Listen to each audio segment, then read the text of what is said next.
Isang mapagpalang araw sa ating lahat, mga kaibigan at mga kababayan. Ito, may papakita ko sa ito. Kita nyo? Yan, madalas natin makita yan na nakakatakot na itsura na may pangil at saka may ano pa. Ito pa, isa. Walang edit-edit ito kasi hindi ako marunong mag-edit. Pero yan lang, madalas natin makita. Dito mga kaibigan, ito ang itsura daw ni Satanas. Ito yung naririnig natin. Ito nakikita natin.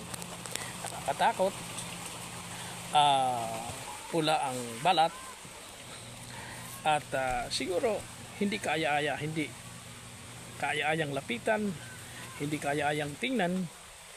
Siguro ginawa yan dahil sa karakter mismo ng Satanas. Kasi si Satanas, ito ay tinatawag siyang deceiver. O manlilin lang, sinungaling. Sa Grego ang tawag sa kanya ay Diablo, Devil, masama. At may tawag pa sa kanyang serpente, serpent, o dark angel, mga tawag sa kanya. Alam mo ang Satan, ang Hebreo name niya ay Hasatan. Parang Satan din, Hasatan. Ito ay original name niya na pinangalan sa kanya bilang isang deceiver o manlilin lang. Kaya ang itsurang iyan, ito ay produkto lamang siguro ng imahinasyon ng tao. Sapagkat ang Satanas o ang Lucifer, ang pinagmulan niya ay si Lucifer, ang kanyang pangalan noon, na isang perfect na nilalang. Kung ating makikita doon sa Isaiah 14 verse 12, ito ang sinasabi. Buksan natin ang ating Bible. 14 verse 12. Ito ang Bible natin. O ano't nahulog ka mula sa langit, ikaw na maningning, anak ng mukhang liwayway, ano pat ibinuwal ka sa lupa, ikaw na nagpapahina sa mga bansa. Kung tungkol sa iyo, sinabi mo sa iyong puso, sa langit ay sasampa ako sa itaas ng mga bituin ng ni Yahweh. Ay itataas ko ang aking trono at uupo ako sa ibabaw ng bundok ng kapisanan sa pinakamalalayong bahagi sa hilaga. Dito, kaya pala ibinagsak itong si Lucifer na perfect na nilalang, perfect creation ng Panginoon Yahweh, dahil siya ay nagmataas.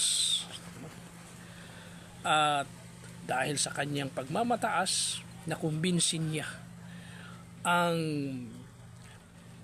mga anghel na iba doon sa langit. Kaya ihinulog siya dito sa lupa upang dito siya mamuhay. At dito nandeceive o nanukso na siya sa mga tao.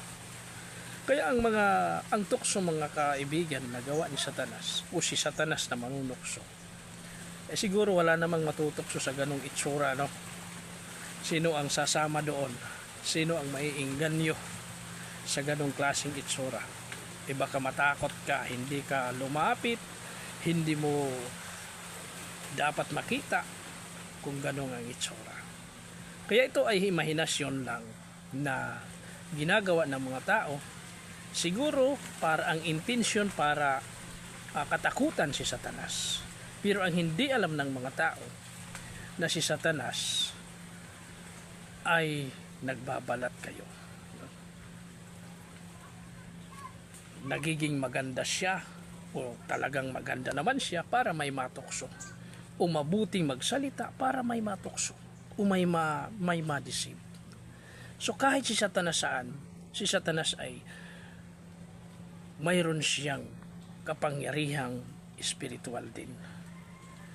Yung evil spirit na kanyang inuudyok sa tao upang ang tao ay matukso.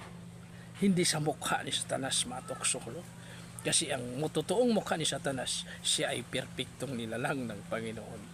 Kaya nga siya nagmalaki sa kanyang sarili doon sa langit, sapagkat sa buong akala niya na siya na ang papantayanan niya ang amang makapangyarihan na si Yahweh. Kaya ihinulog siya dahil siya ay mapagmataas. Kaya ang ugali ni Satanas, mga kaibigan, hindi pangit sa mukha, kundi ang pagiging mataas at hindi kumikilala sa Panginoon at hindi sumusunod sa kanyang kalooban ng Panginoong Amang Siyaw. Yun ang ugali ni Satanas. Kaya yun ang dapat nating iwasan. Hindi yung mukha na yan. Wala tayong makikitang mukha na yan dito na literal na mukha. Yan ay makikita lang natin sa mga painting, no? Sa mga picture. Ang totoong mukha ni Satanas mabuti. Ang kanyang adhikain ay maging masama ang tao. Yun lang po mga kaibigan at mga kababayan, magandang araw at pagpalain tayo ng ating Panginoong Yeshua Mesaya.